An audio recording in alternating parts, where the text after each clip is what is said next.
Hey folks, we're back for part 2 of our rattlesnake sling. Well, it's not a it is a rattlesnake sling, but it's just showing you how to put an exotic or a contrasting leather. And it doesn't have to be exotic.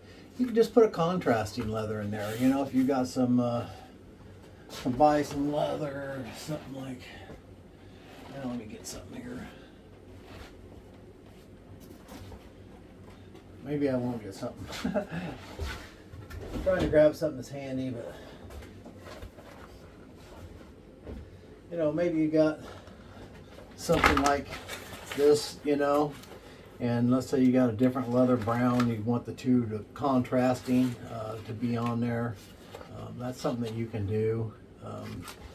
Anything to change it, any contrasting thing. Maybe you want to put some ostrich in the middle of a piece or something like that. Just any kind of inlay that you're doing. So it's not necessarily for an exotic, just any sort of inlay. And I mean, I've done these with camouflage material in them. I mean, I've done them with all kinds of stuff. So just any kind of inlay. But what we're going to do here is first step is I don't normally always do this because I can do this without the line, but we're going to draw a line around this, pretty much where we want our stitching to go. And depending on where because I don't normally use this line right here, but depending on where my pressure foot is, it may not be exactly on this line. So let's see here. You guys can see that line going around it. Hopefully, it goes all the way around. That's where we're going to stitch. I'm going to take you over the sewing machine. Alright, I'm not 100% sure about my camera angle, but I'm going to change my pressure foot because I want the pressure foot to run right on the inside of this, on one side. And if I leave this on there, it kind of tries to throw the project like this. So that's why you have different pressure feet. I used to hand sew everything, and that's just not realistic for a professional shop. There's no way you can hand sew enough stuff to really make a good living. So here's one of the pressure feet right here. This is the double one that I normally run that I just took off, and this is a left-hand one, so it'd be on the left-hand side only. That's what we're going to put on there. And they simply just come off with this one screw. Simple and easy to change. And I have put black thread in here. That's what we're going to use, black thread, because it'll match the black on the back.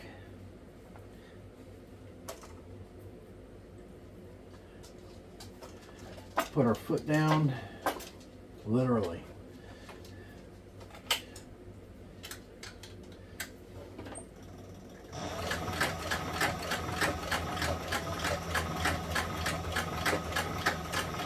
You should be able to see that, let's see.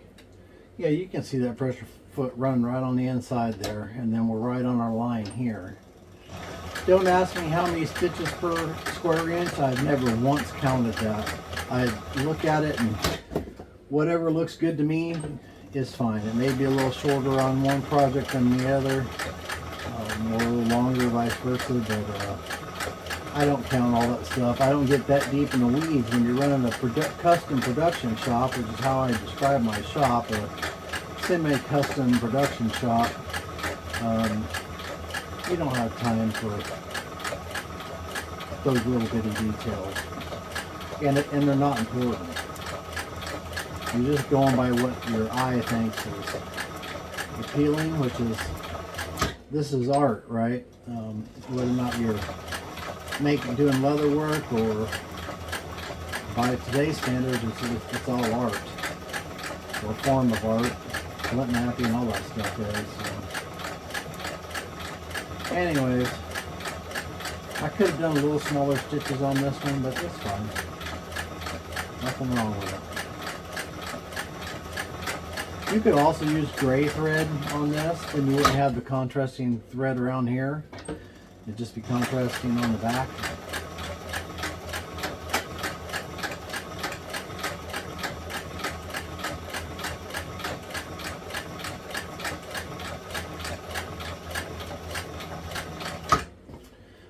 when we come around here, we're going to drop right into our other hole. We're going to run it over 2 stitches and then back 2. May even go back 3. Yeah, we'll go back 3. There we go. That's going to lock everything in. Nothing's ever going to move. I don't know what it would take to, once this thing's dry, that glue is dry, I don't know what it would take to take this thing apart, but there would be nothing left to it if you did try and take it apart. So just clip those off there, and then we're gonna, like I was telling you in the previous video, we're gonna trim this off. I usually have these scissors right here in my pocket all the time. I didn't this time.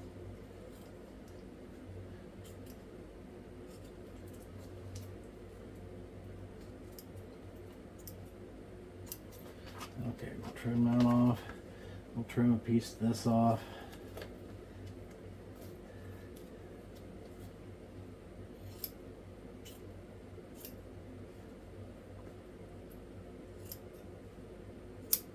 Okay. So we got that. Don't have my lighter. I just take a lighter and I burn these ends.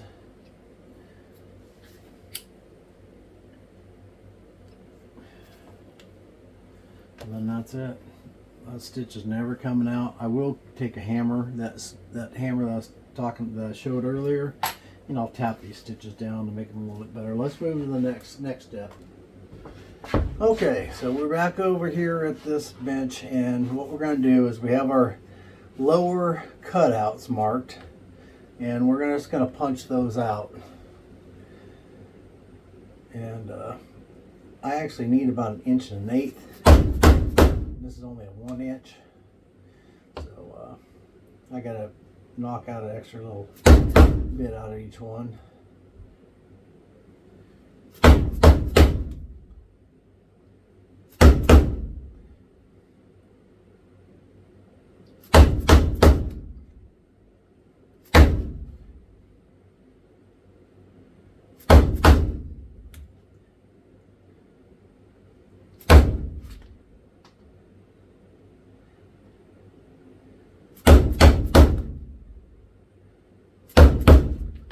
And this is just creating the loops that the bottom piece is going to weave in and out of.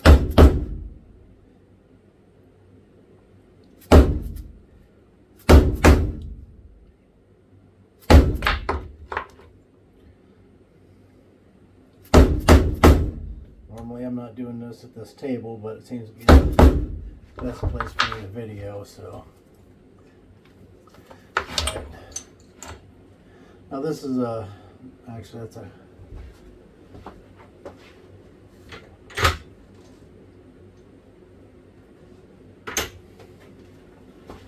got a 7/32 punch here. These are from Weaver. These are some of the best punches you can get. They're spendy. I think they're, I don't know, they're $40 or $50 a piece, something like that, if I remember right. It may not be that high, but seemed like they're really expensive, but they are really nice too. And what that's going to do is that is going to be our Chicago screw will go in there, and that will make the top attachment for to go on your sling swivel. Now something else that I do when all of these, bear with me a second.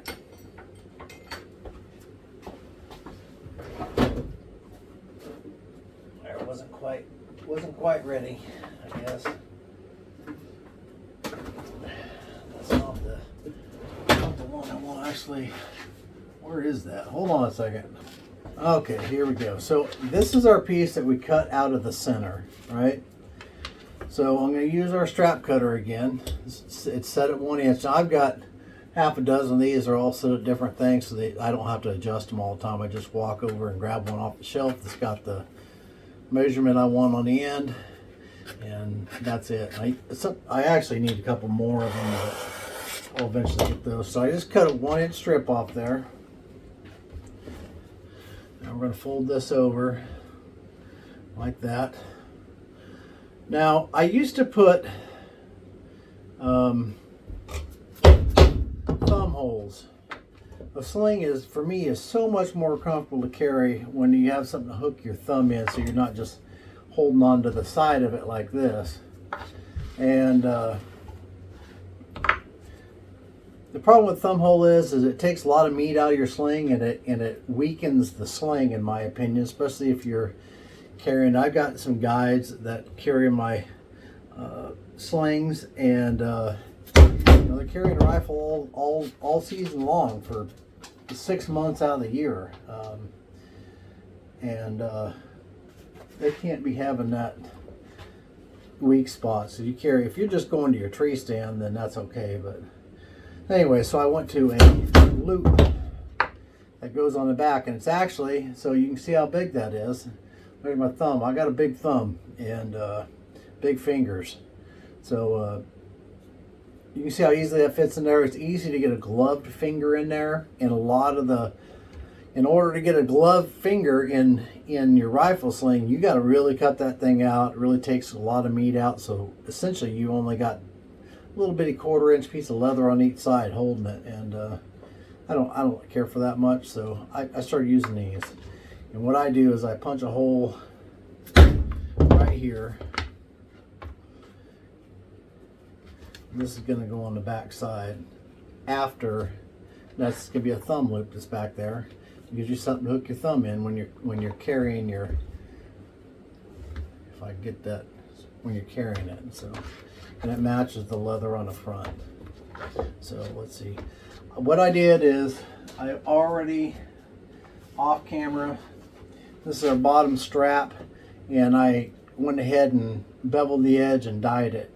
And I'm going to go over there and I'm going to slick the edge real quick, and I'll come back and we'll finish putting this together. Okay, we're back, and we got our lower strap. The one thing that I didn't do, let's see, we got this and I got this. One thing I didn't do yet is in our lower strap, we have got to have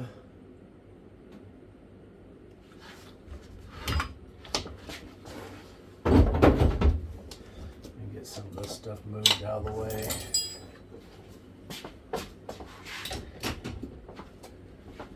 We got to mark our holes.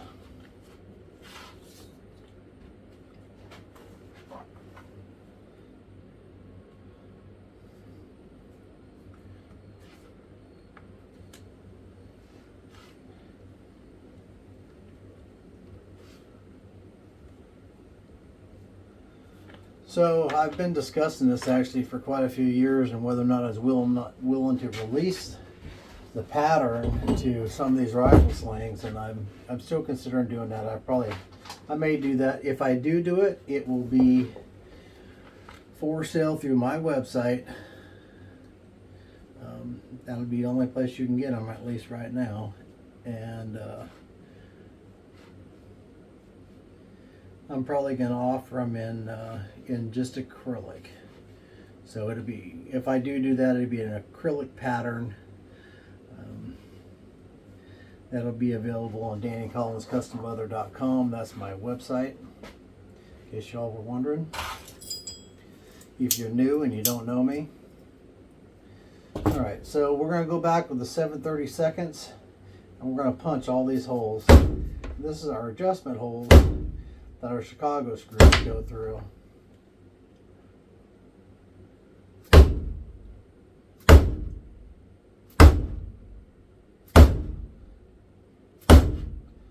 If I do the acrylic templates, it'll be this will probably be like in 2 pieces, and it'll have an interlocking puzzle piece that just slides down in so it locks in. Same with this piece, I guess. Have an interlocking thing so you can lock it down and do what you got to do.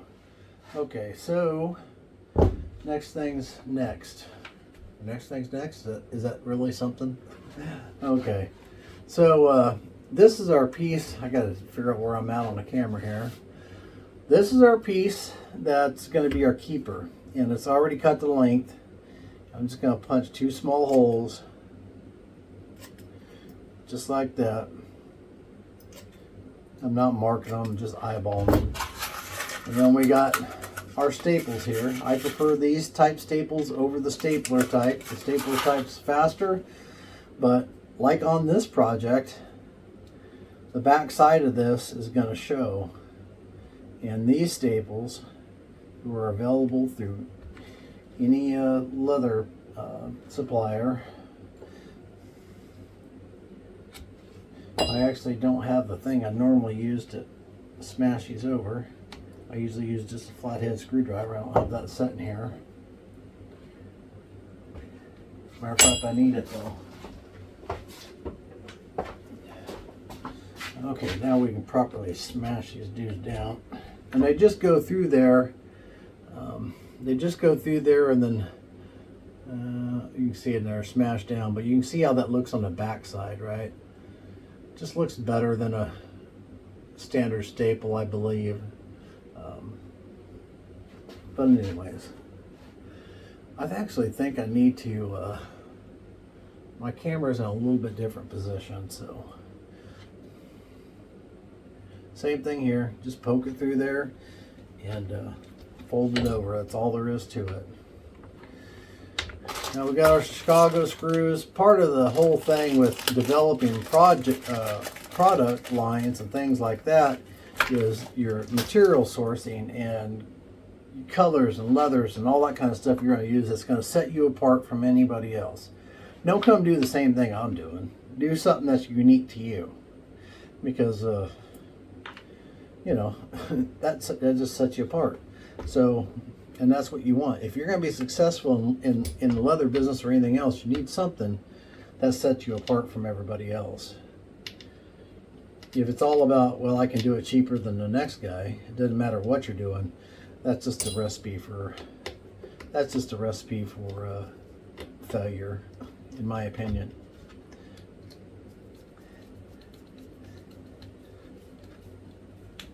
So there's our Chicago screw. That's our top attachment. Now we're going to put our thumb loop on. Actually, just one second. Okay. Now on this, I usually put a little bit of blue Loctite. This is an old one I just found. Yeah, it's empty. How about this one? This one got anything in it? I was getting ready to have to open up a new tube. No, that's plenty. It don't take much, just a little bit.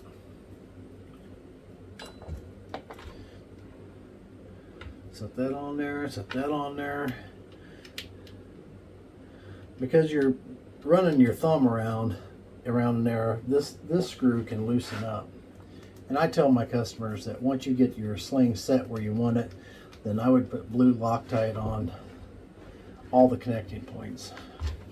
That way, because you don't want to lose one of those out on a hunt somewhere. That's just not, you don't want to do that. So we go in the back side. I'm going to zoom out a little bit. Go in the back side first. That snugs down. It's got a wedge at the top. Keeps from pulling all the way through. That comes through like that. That runs through like that. I just knocked our keeper off. This comes through like this. Just weave this back and forth.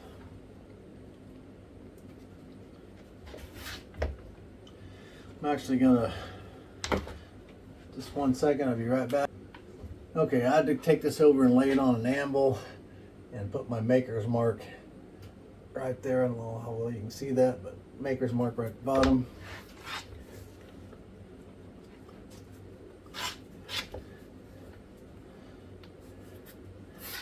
This runs through, and then the belt keeper, which is in here somewhere. Let me find it.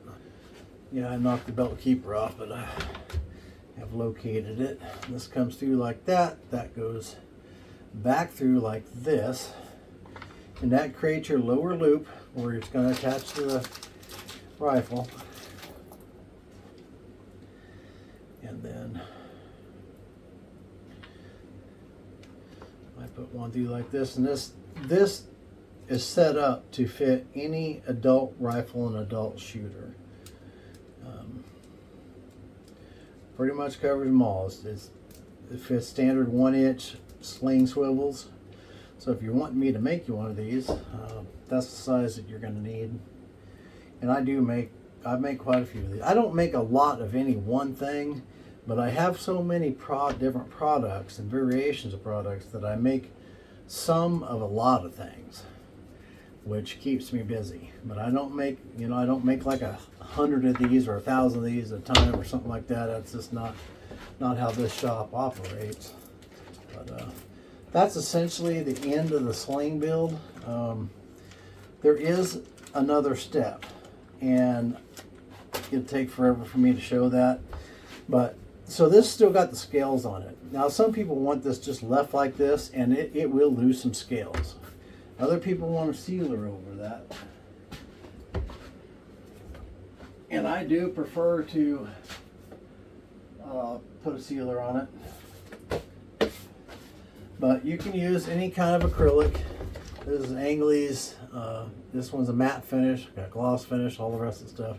And essentially, this makes a little dam. So you just, I'll show you how to do this on this one, and then actually I'm not going to do that. So you make a little dam and you just flood that on here and keep it set and flat, and then just let that dry, and then you come back with your beveler and you bevel this sharp edge right here, and then at that point you're complete. So I'm not gonna show all that because I have to set this up in a complete different place because I've got to use this, but that's how you put the final finish on this part here. This gets nothing. That's all there is to it. And that would be it. And I'll come back and I'll show you the finished piece when I'm done with it here. Okay, so we're back for the final wrap up here, and basically I put some sealer on this. So this is sealed now. This has a sealer on it, and the scales are locked down. Now you can still rub on those. Now if you want to take all the scales off, the easiest way to descale rattlesnake is with the natural rubber eraser. You just pull down with the scales like this, peels them right off, no problem.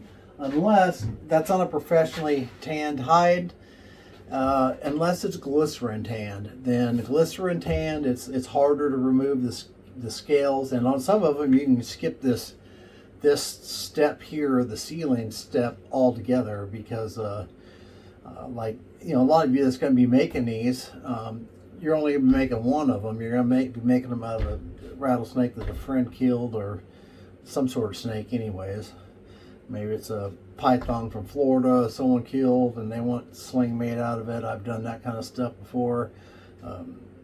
I've made stuff out of snakes where people killed them out of the country, got the hide tanned and sent back, and I've made them out of that. So a whole variety of things. Also alligators people have killed.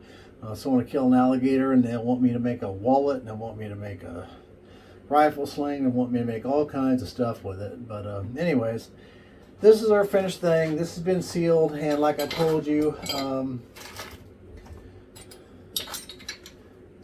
don't know where the right one's at, so we'll just use whatever one we got, I guess.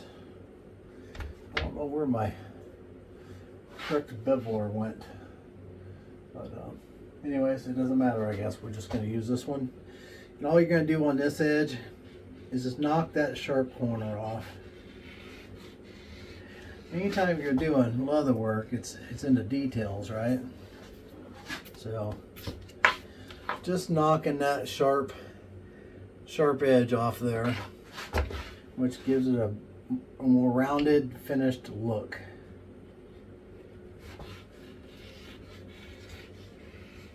And I'm just taking a fine bit. You can see how fine that is. Just taking that off of there, just around that, just a little bit.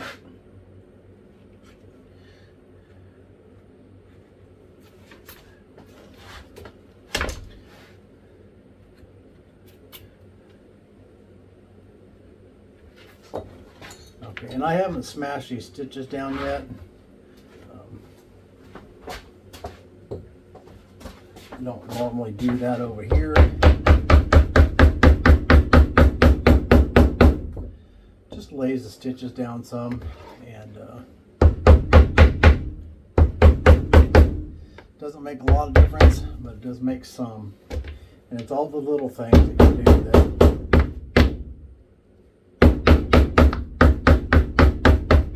that add up in the end. So there's a rattlesnake rifle sling.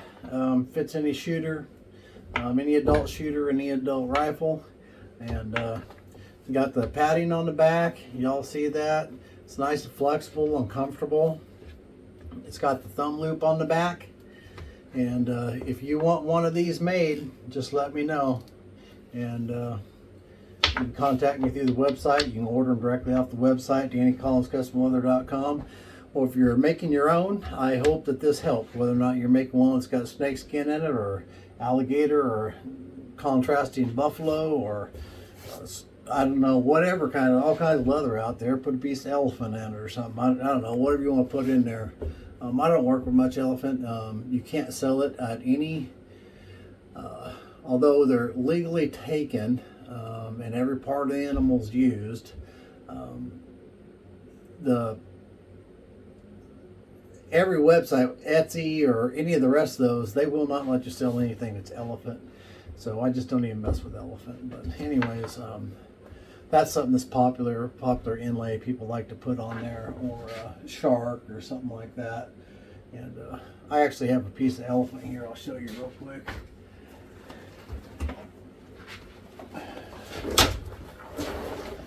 This is some elephant right here.